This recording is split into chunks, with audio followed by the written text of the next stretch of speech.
नामकरण संस्कार हुआ और बड़े भाई का नाम बलराम और छोटे भाई का शुक्ले रक्तस्थता पीत इदानिम कृष्णताम गत, भगवान का नाम कृष्ण रखा गया।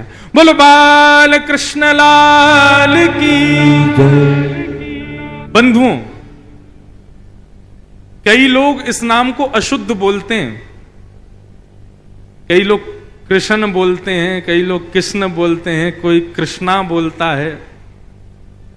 भगवान का नाम शुद्ध उच्चारण करो। नाम क्या है? कृष्ण, भगवान। जय श्री कृष्ण। कृष्ण शब्द का अर्थ क्या है?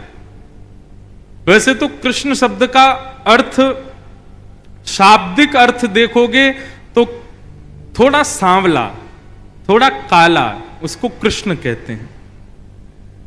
लेकिन कृष्ण का भावार्थ यदि सुनोगे तो कृष्ण यानी कि पृथ्वी का मालिक, कृषि, और ण यानी कि निवृत्ति, जिनका नाम गाने से पृथ्वी पर रहने वाले हम सब जीवात्माओं को निवृत्ति मिल जाती है, प्रवृत्ति छूट करके हम निवृत्त हो जाते हैं, उनका नाम है कृष्ण, भगवान कृष्ण।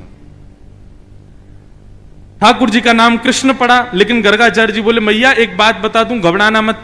बोले क्या? आपके लाला के एक नाम नहीं होंगे, अनेक नाम होंगे। ये बहुत सारी लीला करेगा, उन लीलाओं के अनुसार इसके नाम बदलते रहेंगे। कोई माधव, मधुसूदन, केशव, गोपाल, गोविंद, ऐसे लाला के बहुत सारे नाम होंगे, तो इसलिए आप चिंता मत करना कभी। मैया बोली कोई बात नहीं। अब तो ठाकुर जी थोड़े थोड़े बड़े हुए। आज जैसे ही यशोदा मैया आई लाला के पास, तो ठाकुर जी बोले मैया। अब तो जैसे ही मैया ने सुनी मैया, फिर से बोलियो, बोले मैया। अब तो मैया लेकर के दौड़ी बाबा के पास, बोले देखो आज लाला कहा बोलो। बोले कहा बोलो? बोलो बोलो मैया। नंद बाबा ने जैसे ही गोद में लियो, सो बाबा की दाढ़ी पकड़ के बोले बाबा।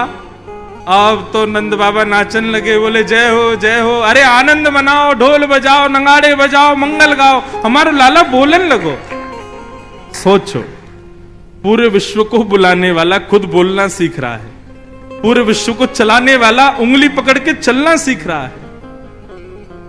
यशोदा मैया ने आज अपनी तिजोरी में से सोने की छोटी छोटी पायल निकाली और ठाकुर जी के चरणों में पहना दी, और पहना करके ठाकुर जी को छोड़ दिया फर्श पे। मैया बजाने लगी ताल, और वह ताल को सुनकर के ठाकुर जी अपने पैर उठा उठा करके नृत्य कर रहे हैं और सब लोगों के मन को मोह रहे हैं। बलराम जी आए, बोले कहा भयो? बोले आज लाला ने मैया और बाबा कही। बलराम जी ने ठाकुर जी को देखो, सो बलराम जी को देख करके बोले भैया। ओ, अब तो बलराम जी भी नाचने लगे, पूरा ब्रजमंडल नाच रहा है। सूरदास जी वर्णन कर रहे हैं, कहने लागे मोहन मैया मैया। ब्राह्मण, ठाकुर जी ब्राह्मणों के साथ आनंद करते हैं। कैसे आनंद करते हैं? नंद बाबा रोज अग्निहोत्र करते हैं, हवन। एक दिन ठाकुर जी ने नंद बाबा से पूछा, बाबा ये तुम रोज रोज स्वाहा स्वाहा काय को करो?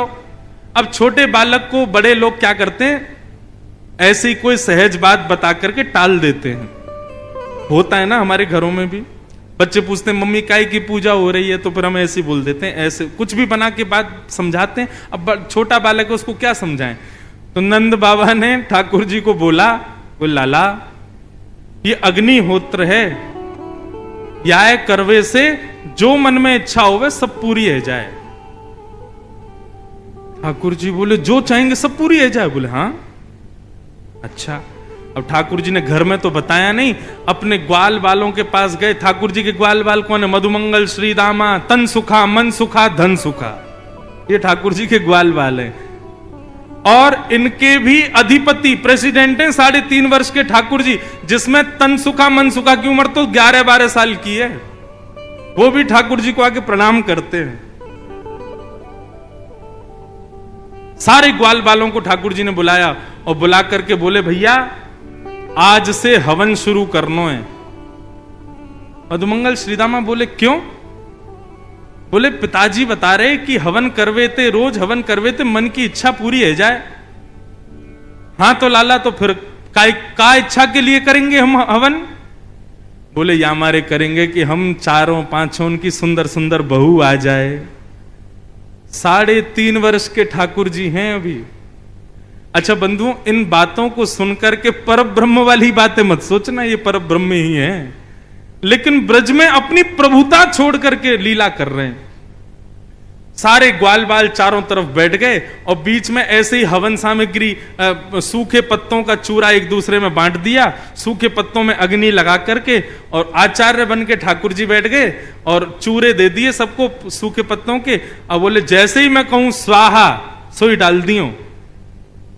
और देख मधुमंगल श्रीदामा, तन सुखा मन सुखा धन सुखा, यदि मैंने कही स्वाहा और तुमने नेक भी विलंब कियो तो फिर मोते मत कहियो यदि काणी बहू आ जाए तो, मोते मत कहियो लूली बहू आ जाए तो, जैसे ही कहूं स्वाहा तुरंत डालनो है। लाला बोले तू बस बोल, हम अभी डालें। तो ठाकुर जी कैसे खेलते हैं, ओम ओम स्वाहा, स्वाहा बोलते सब डालते हैं। अब कभी कभी ठाकुर जी करते हैं ओम, स्वाहा नहीं बोलते, इतने में देख अब तेरी कहानी आवेगी, तेने डाल दियो। ऐसा आनंद करते अपने ग्वाल बालों के संग। अच्छा हवन आज पूरा हो गया।